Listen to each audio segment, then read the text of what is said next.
Good evening, visitors. Welcome to the Australian War Memorial's last post ceremony. My name is Craig Burrell, and joining us today from the Australian Army is Major Bettina Stelzer.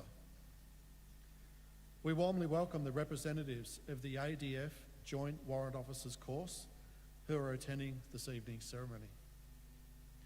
We welcome the veterans who have served, those that are still serving, and the families that love and support them. We acknowledge the members of RSL and Services Clubs Association, RSL Victoria, and RSL Queensland, who are watching the broadcast of this ceremony across Australia. During this evening's ceremony, wreaths will be laid at the base of the Pool of Reflection by visitors to the memorial. If you are able, please stand for the National Anthem.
The Australian War Memorial was the vision of Charles Bean, Australia's First World War official historian. Bean landed with the Australian troops on Gallipoli and stayed with them at the front through to the end of the war. The idea of this national memorial and museum came to him at Pozières, France, in the depths of the bloody fighting of 1916. Bean's idea was that this would be a place where families and friends could mourn their loved ones buried in faraway places. It would also be a place that could help all Australians understand what these men and women had endured and what they had done for us. Bean's vision, to which we remain true, is best expressed as inscribed in the entrance to the memorial's galleries. Here is their spirit, in the hearts of the land they loved, and here we guard the record which they themselves made. Tonight, we will read the story behind just one of those on the Roll of Honour, which lists the names of more than 102,000 men and women who have given their lives for us in war and on operations for more than a century. But first, we present a lament, Flowers of the Forest. Wreaths or floral tributes will now be laid at the base of the Pool of Reflection.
Today we remember and pay tribute to Private Albert James Brinsmead. Albert Brinsmead, known as Jim, was born in 1895 to Hugh and Mary Brinsmead of Bendigo, Victoria. His father worked as a miner on the goldfields for 30 years. Jim had 5 brothers and 3 sisters and was educated at the Marist Brothers College in Bendigo with some, if not all, of his family. In 1901, his older brother Alfred drowned in a dam while swimming with a 3rd brother, Hughie. 7 years later, Jim's father died of what was described as a miner's complaint, leaving Mary a widow with 5 sons and 3 daughters. After completing his education, Jim went to work on the battery of the Great Extended Hustlers mine at Sandhurst. Jim Brinsmead enlisted in the Australian Imperial Force in July 1915, some 5 months after his older brother Hugh. He underwent a period of training in Australia before leaving for active service overseas with reinforcements to the 21st Battalion. Private Brinsmead's service record is not clear on whether or not he reached Gallipoli, but if he did, it would have been at the very end of the campaign. By that time, his brother Hugh, serving with the 23rd Battalion, had been sent to hospital on Malta with a bomb wound to his hand. The Australian Imperial Force began in 1916 back in the Egyptian desert, where it underwent a period of expansion and reorganisation.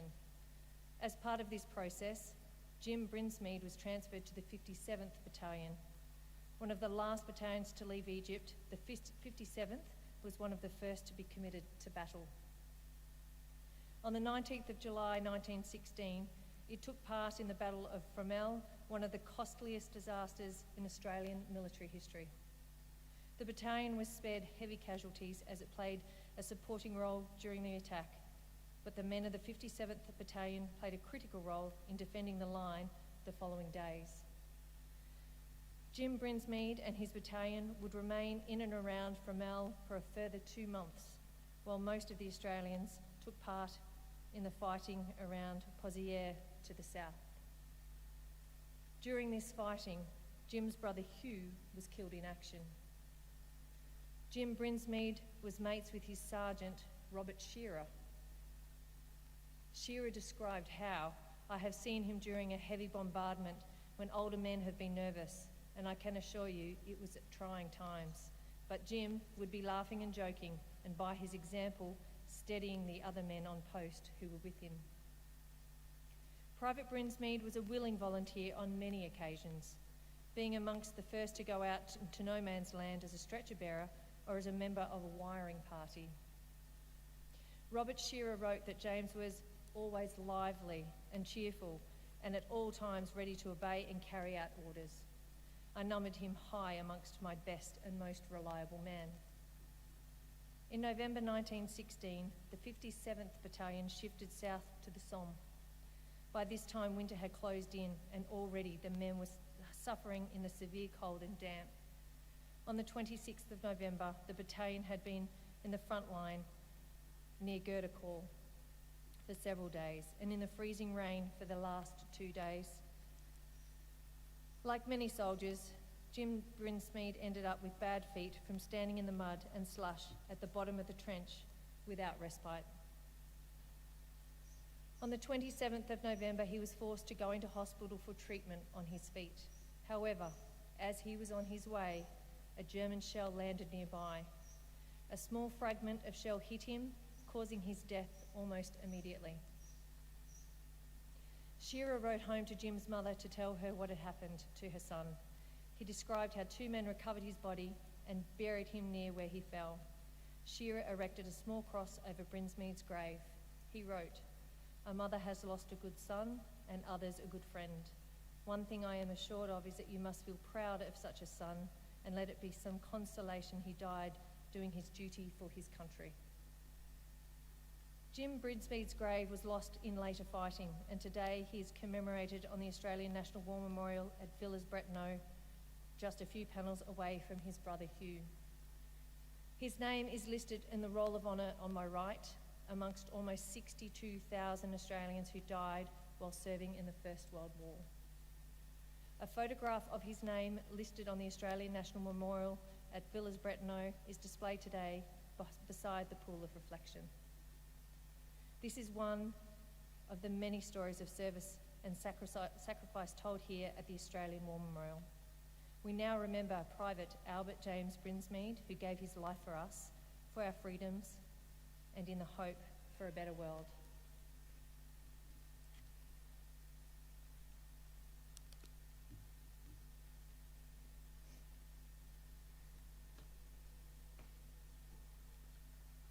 Please stand for the reading of the ode and the sounding of the last post.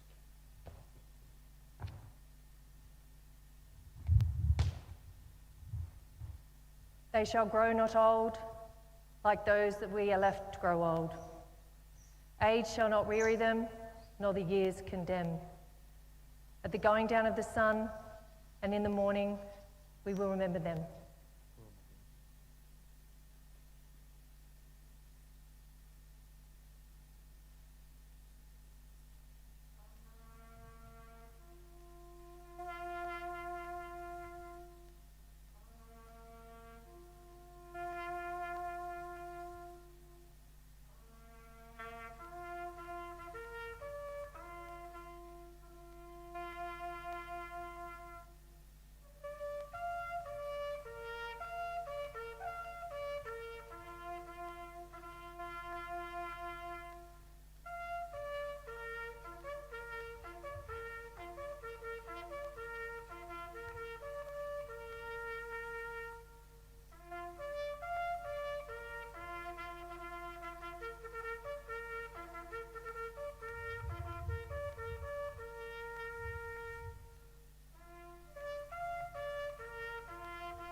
Lest we forget. Lest we forget.